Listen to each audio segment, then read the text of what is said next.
उद्योग या पाठाचा अभ्यास करूयात। मुलांनो, पाठाच्या सुरुवातीला आपल्याला काही चित्रे दाखवण्यात आलेली आहेत आणि त्या चित्रांवर आधारित आपल्याला काही प्रश्न विचारण्यात आलेले आहेत। त्या प्रश्नांची उत्तरे पाहूयात। प्रश्न पहिला असा विचारलेला आहे, या उद्योगांची नावे सांगा। इथे आपल्याला साखर निर्मिती उद्योग दिसत आहे। पहिल्या चित्रामध्ये ऊसाचं पीक आणि त्यावर आधारित साखर उद्योग दिसत आहे आणि कापड निर्मिती उद्योग दिसत आहे। कापसाचं शेतामध्ये घेतलेलं पीक दिसत आहे आणि तो कापूस वाहून नेताना तसेच त्यापासून कापड तयार करताना दिसत आहे। पुढील प्रश्न, या उद्योगातील कच्चा माल व पक्का माल कोणता आहे? साखर निर्मिती उद्योगातील कच्चा माल ऊस आणि पक्का माल साखर आहे। कापड निर्मिती उद्योगातील कच्चा माल कापूस आणि पक्का माल कापड आहे। पुढील प्रश्न, कच्च्या मालाचे पक्क्या मालात रूपांतर कसे होते? कारखान्यात कच्च्या मालावर वेगवेगळ्या प्रक्रिया करून त्याचे पक्क्या मालात रूपांतर होते। ऊसावर प्रक्रिया करून साखर तयार होते। कापसावर प्रक्रिया करून कापड तयार होते। पुढील प्रश्न, कच्च्या मालाचे पक्क्या मालात रूपांतर करण्याची आवश्यकता का असते? मानवी गरजा पूर्ण करण्यासाठी कच्च्या मालाचे स्वरूप बदलणे आवश्यक असते व त्यासाठी कच्च्या मालाचे पक्क्या मालात रूपांतर करण्याची आवश्यकता असते। मुलांनो, कच्च्या मालाचे पक्क्या मालात रूपांतर करण्याची प्रक्रिया म्हणजे उद्योग होत। ही प्रक्रिया कारखान्यात केली जाते। उद्योगांचा किंवा कारखानदारीचा द्वितीयक व्यवसायात समावेश होतो। त्यानंतर आपल्याला पुढील एक चित्र दाखवण्यात आलेले आहे, उद्योगाच्या स्थानिकीकरणाचे घटक। आणि हे घटक दर्शविणारी आकृती आपल्याला लक्षपूर्वक अभ्यासायची आहे आणि त्याखाली विचारलेली माहिती आपण पाहूयात। प्रत्येक उद्योगासाठी आवश्यक घटकांची यादी करा असं म्हटलेलं आहे इथे। लोहपोलाद उद्योगासाठी आवश्यक असणारे घटक लोह खनिज, मॅंगनीज, कोळसा, वीज इत्यादी असतात। वस्त्र निर्मितीसाठी कापूस, वाहतुकीच्या सुविधा, पाणी, वीज इत्यादी घटक आवश्यक असतात। साखर निर्मितीसाठी ऊस, पाणी, वीज इत्यादी घटक आवश्यक असतात। पुढील प्रश्न, तुम्ही सुचवलेल्या ठिकाणी उद्योग स्थापन करण्यामागील तुमची भूमिका स्पष्ट करा। जर तुम्ही लोह खनिज हा उद्योग सुचवलेला असेल तर लोह खनिज उद्योगातील कच्चा माल अवजड असतो आणि या उद्योगातील कच्च्या मालाची वाहतूक करणे किफायतशीर नसते, म्हणून लोह खनिज उद्योगाचे स्थान खनिज क्षेत्राजवळ निवडलेले आहे हे आपल्याला दिसेल इथे। पुढील उद्योग, जर तुम्ही वस्त्र निर्मिती उद्योग सुचवला तर त्यामागील भूमिका पाहूयात। वस्त्र निर्मिती उद्योगातील कापूस हा कच्च्या माल वजनाने हलका असतो। या उद्योगातील कच्च्या मालाची सहजपणे वाहतूक करता येते, म्हणून वस्त्र निर्मिती उद्योगाचे स्थान मजूर पुरवठा असणाऱ्या महामार्गाजवळील स्थानी निश्चित केलेले असते। जर तुम्ही साखर निर्मिती उद्योग सुचवलेला असेल तर साखर निर्मिती उद्योगातील ऊस हा कच्चा माल नाशवंत असतो। या उद्योगातील कच्च्या मालाची दूरवर वाहतूक करणे किफायतशीर नसते, म्हणून साखर निर्मिती उद्योगाचे स्थान नेहमीच शेतमालाच्या क्षेत्राजवळ निवडलेले असते। पुढील प्रश्न, अशाच पद्धतीने आणखी कोणत्या उद्योगांसाठी तुम्ही स्थान निश्चिती करू शकाल? अशा पद्धतीने फळ प्रक्रिया उद्योग, रेशीम उद्योग, लाकडी वस्तूंच्या निर्मितीचा उद्योग या उद्योगांसाठी आम्ही निश्चितपणे स्थान निर्मिती करू शकू हे आपण सांगू शकतो। आता आपण पुढील मुद्दा पाहूयात। औद्योगिक स्थानिकीकरणावर परिणाम करणारे घटक पाहूयात। औद्योगिक विकासावर प्राकृतिक, आर्थिक, सामाजिक व इतर अनेक घटक परिणाम करतात। विज्ञान व तंत्रज्ञान यातील प्रगती, मनुष्यबळांची संख्या व गुणवत्ता, वाहतुकीच्या सुविधा, बाजारपेठा इत्यादी घटक उद्योगांच्या वितरणावर व विकासावर परिणाम करतात। मुलांनो, 8.2 लोहपोलाद उद्योगाचे स्थानिकीकरण ही एक तुम्हाला आकृती देण्यात आलेली आहे आणि त्याखाली काही प्रश्न विचारण्यात आलेले आहेत। त्या प्रश्नांची उत्तरे पाहूयात। पहिला प्रश्न, जमशेदपूरला कोणता उद्योग आहे? जमशेदपूरला लोहपोलाद उद्योग आहे।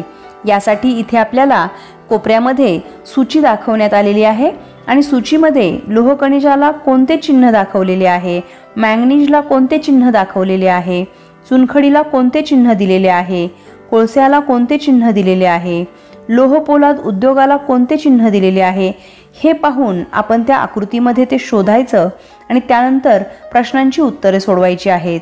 पुढील प्रश्न, या उद्योगासाठी कोणता कच्चा माल लागतो? या उद्योगासाठी लोह खनिज, मॅंगनीज, चुनखडी, कोळसा इत्यादी कच्चा माल लागतो. पुढील प्रश्न, कच्चा माल कोणत्या कोणत्या ठिकाणाहून मिळतो? कच्चा माल जमशेदपूर, कुलायसिला, गुरुमहिसानी, झारिया इत्यादी ठिकाणाहून आपल्याला मिळतो. इथे आपल्याला तसं दिसत आहे. पुढील प्रश्न, या उद्योगात कोळशाचा उपयोग कशासाठी होत असावा? या उद्योगात कोळशाचा वापर औष्णिक ऊर्जा निर्माण करून लोह खनिज ठराविक तापमानापर्यंत तापवण्यासाठी होत असावा. पुढील प्रश्न, आपल्या जिल्ह्यात लोहपोलाद उद्योग स्थापित करणे फायदेशीर होईल का, ते सकारण सांगा. आपल्या जिल्ह्यात लोहपोलाद उद्योग स्थापित करणे फायदेशीर होणार नाही, कारण आपल्या जिल्ह्यात लोह खनिज, मॅंगनीज, चुनखडी, कोळसा इत्यादी खनिज संपत्तीचे साठे आढळत नाहीत. मुलांनो, तुम्ही ज्या जिल्ह्यात आहात त्या जिल्ह्याची परिस्थिती, त्या ठिकाणी मिळणारी खनिज हे पाहून आपल्याला हे उत्तर लिहायचं आहे. मी पुणे जिल्ह्यानुसार हे उत्तर आपल्याला दिलेले आहे. पुढील मुद्द्याचं आपण वर्गीकरण करूयात. उद्योगांचं वर्गीकरण आपण पाहणार आहोत. भारत हा कृषीप्रधान देश आहे, त्यामुळे भारतात मोठ्या प्रमाणावर कृषीवर आधारित उद्योग आहेत. भारतातील या उद्योगांचे प्रामुख्याने लघु उद्योग, मध्यम उद्योग आणि अवजड मोठे उद्योग या 3 प्रकारात वर्गीकरण केले जाते. इथे आपल्याला लघु उद्योगाची काही उदाहरणं दिलेली आहेत. मातीची भांडी तयार करणे, बेकरी मधील पदार्थ, मध्यम उद्योगामध्ये फळ प्रक्रिया उद्योग, गुऱ्हाळ, त्यानंतर अवजड किंवा मोठ्या उद्योगामध्ये सिमेंट, साखर, लोह पोलाद उद्योग इत्यादी उद्योगांचे आपल्याला प्रकारानुसार व्यवसाय पाहता येतात. इथे आपल्याला काही चित्रे दाखवण्यात आलेली आहेत. आपण त्या चित्रानुसार कोणता व्यवसाय आहे हे पाहूयात. पहिला व्यवसाय माहिती तंत्रज्ञान उद्योग दिसत आहे. दुसरा व्यवसाय मासे प्रक्रिया उद्योग दिसत आहे. त्यानंतर तिसरा व्यवसाय दूध व दुग्धजन्य पदार्थ निर्मिती उद्योग दिसत आहे. माहिती तंत्रज्ञान उद्योगास वाहतुकीच्या सुविधांनी जोडले गेलेले स्थान, मासे प्रक्रिया उद्योगास समुद्र किनारपट्टीजवळील स्थान आणि दूध व दुग्धजन्य पदार्थ निर्मिती उद्योगास पशुपालन केंद्राजवळील स्थान ही अनुकूल स्थाने असतात. आता आपल्याला शेजारी काही चित्रे दिसत आहेत. आपल्याला अ चित्रामध्ये पापड उद्योग दिसत आहे. त्यानंतर दुसऱ्या चित्रामध्ये सुतारकाम दिसत आहे. तर तिसऱ्या चित्रामध्ये कारखान्याचा व्यवसाय दिसत आहे. आपल्याला दुसरा प्रश्न विचारण्यात आलेला आहे, अ आणि आ या उद्योगात काय बरं फरक वाटतो? अ या चित्रातील उद्योगास भांडवल, जागा, यंत्रसामग्री इत्यादी घटकांची तुलनेने कमी प्रमाणात आवश्यकता आहे. आ या चित्रातील उद्योगास भांडवल, जागा, यंत्रसामग्री इत्यादी घटकांची तुलनेने अधिक प्रमाणात आवश्यकता आहे. पुढील प्रश्न, ई चित्रातील उद्योगात कोणते वेगळेपण आहे? ई चित्रातील उद्योगात भांडवल, जागा, यंत्रसामग्री, मनुष्यबळ इत्यादी घटकांची मोठ्या प्रमाणावर आवश्यकता आहे. हे या उद्योगाचे वेगळे आहे. पुढील प्रश्न, चित्रातील उद्योगांचे प्रकार ओळखा. अ चित्र म्हणजे जिथे आपल्याला पापड उद्योग दिसत आहे हा लघु उद्योग आहे आणि चित्र आ मध्ये मध्यम उद्योग दिसत आहे. यामध्ये लाकडी वस्तूंच्या निर्मितीचा उद्योग दिसत आहे. तिसरा उद्योग जो आहे तो मोठा उद्योग आहे, अवजड उद्योग आहे, कारण हा कारखाना आहे. पुढील प्रश्न, अशा प्रकारच्या आणखी काही उद्योगांची नावे सांगा. लघु उद्योगामध्ये बांबूच्या टोपल्या बनवणे, मातीची भांडी बनवणे. मध्यम उद्योगामध्ये शेतीची अवजारे बनवणे, फळ प्रक्रिया उद्योग. तर मोठ्या व अवजड उद्योगांमध्ये साखर निर्मिती उद्योग, खत निर्मिती उद्योग, वाहन निर्मिती उद्योग इत्यादी उद्योग येतात. मुलांनो, आपल्याला पुढे एक चार्ट देण्यात आलेला आहे. हा चार्ट आपल्याला पाहायचा आहे आणि त्यानुसार आपल्याला उद्योगांचं वर्गीकरण करायचं आहे. यामध्ये पहिला उद्योग सांगितलेला आहे लोखंडी सळई तयार करणे. हा उद्योग प्रकार मोठा उद्योग प्रकार आहे. तर यासाठी कच्चा माल लागतो लोह खनिज, पाणी, कोळसा इत्यादी. दुसरा उद्योग आहे मेणबत्ती तयार करणे. हा लघु उद्योग प्रकार आहे. यामध्ये मेण, पाणी, साचा इत्यादी कच्चा माल लागतो. पुढील उद्योग आहे फर्निचर बनवणे.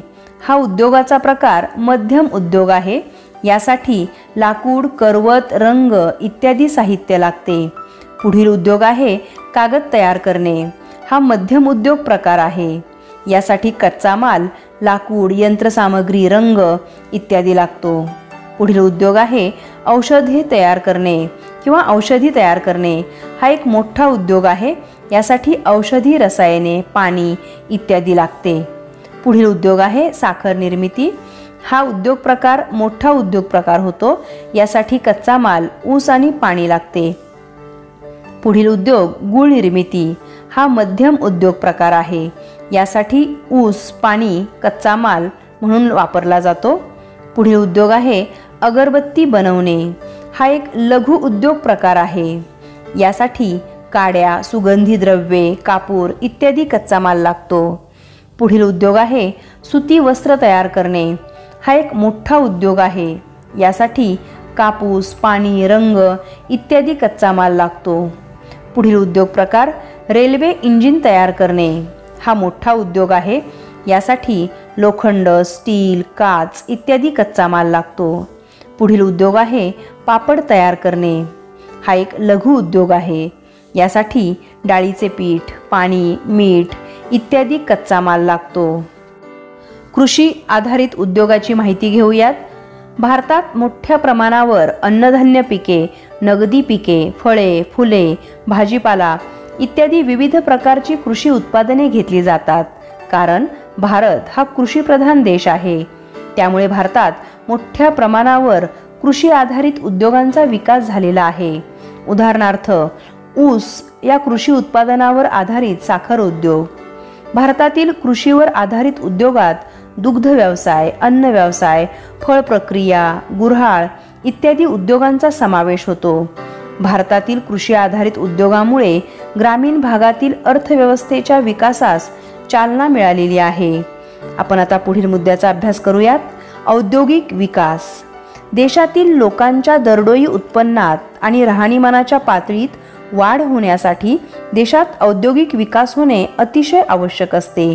देशातील औद्योगिक विकास रोजगार पातळीत वाढ करण्यात, निर्यातीद्वारे परकीय चलन प्राप्त करून देण्यात महत्त्वपूर्ण ठरतो.